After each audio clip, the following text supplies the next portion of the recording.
Fiscal sponsorship sounds simple. We'll handle the administrative work so you can focus on your mission.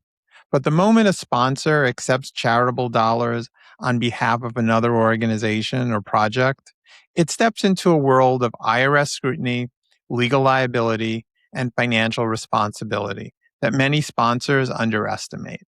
One compliance failure can jeopardize your tax exempt status, trigger penalties, or even collapse the relationship.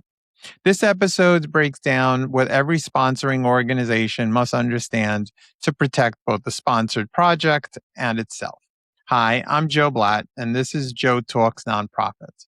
The goal of my podcast is to provide nonprofit board members and executives a place to get information about the nonprofit industry in easy to understand episodes. I spent the last 40 years advising my clients on accounting and tax issues in the nonprofit industry and recently retired and decided to start this podcast. Okay, let's dive right in. Let's start with defining what is a fiscal sponsor. A fiscal sponsor is a formal relationship between an existing tax-exempt 501c3 organization and a charitable project that does not have their exemption yet or chooses not to want to set up a separate entity as of this point in time. The sponsoring organization receives charitable contributions on behalf of the sponsored program or entity and provides oversight to ensure that the funds are being used for their charitable purpose. Depending on how this is set up, the sponsoring organization will generally provide all the back office services, including payroll, disbursements, receipts, and a separate section in the general ledger for reporting and budgeting purposes. If there are grants or other compliance requirements, they also may take on the fiscal reporting compliance on the grant itself. If done properly, the sponsoring organization and the sponsored project or entity will have a formal written agreement between them, clearly explaining the relationship, the responsibilities of each party, and an exit strategy should the relationship need to end. This agreement will include a clear fee structure.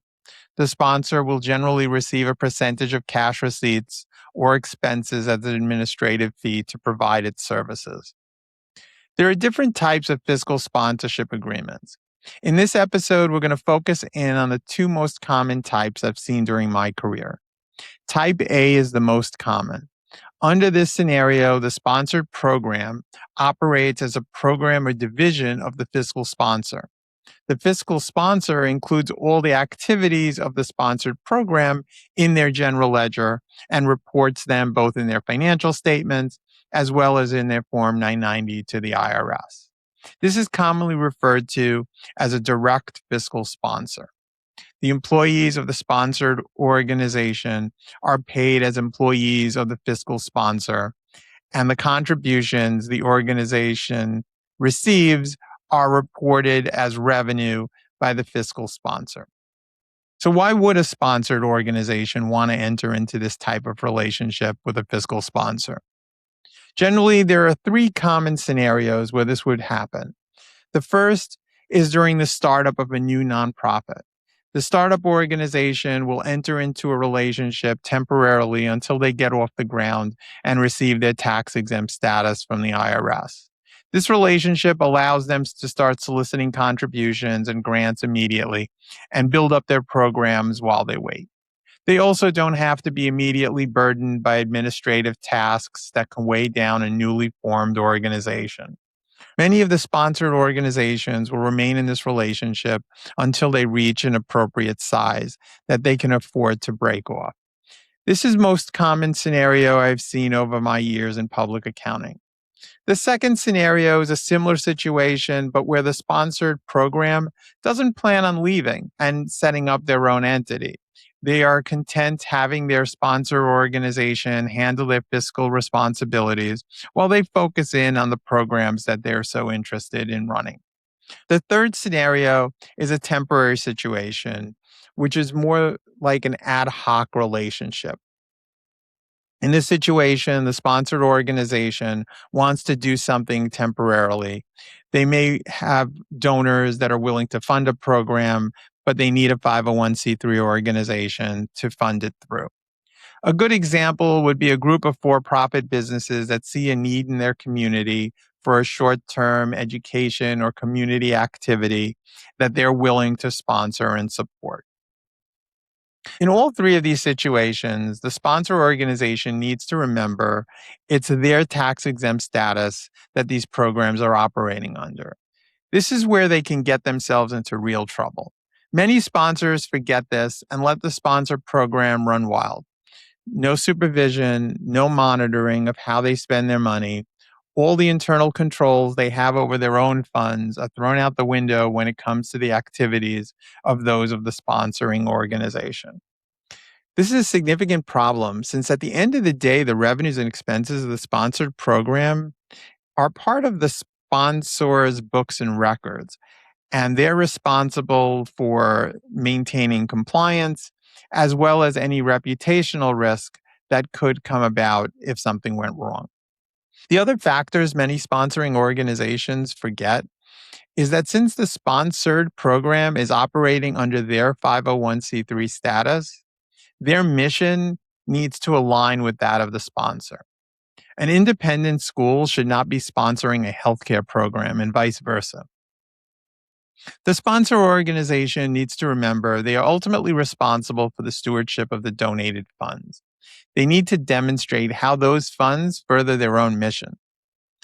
The second type of sponsoring model is the Model C sponsorship. This is commonly known as the pre approved grant relationship.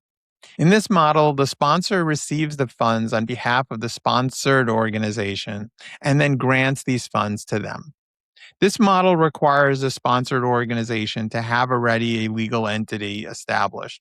In this scenario, the sponsor still has to exercise oversight over the funds granted to the sponsored entity, but the day to day activities and the internal controls are managed by the sponsored organization. This may work for an organization that is not tax exempt, but wants to receive a grant or run a program that requires a tax exempt entity to facilitate it, or to an organization that plans to get its tax exempt status but hasn't done so yet. The accounting for the Model C organization would still show the revenues as coming into the general ledger, but instead of showing the detailed expenses, they would show a grant to the sponsored organization.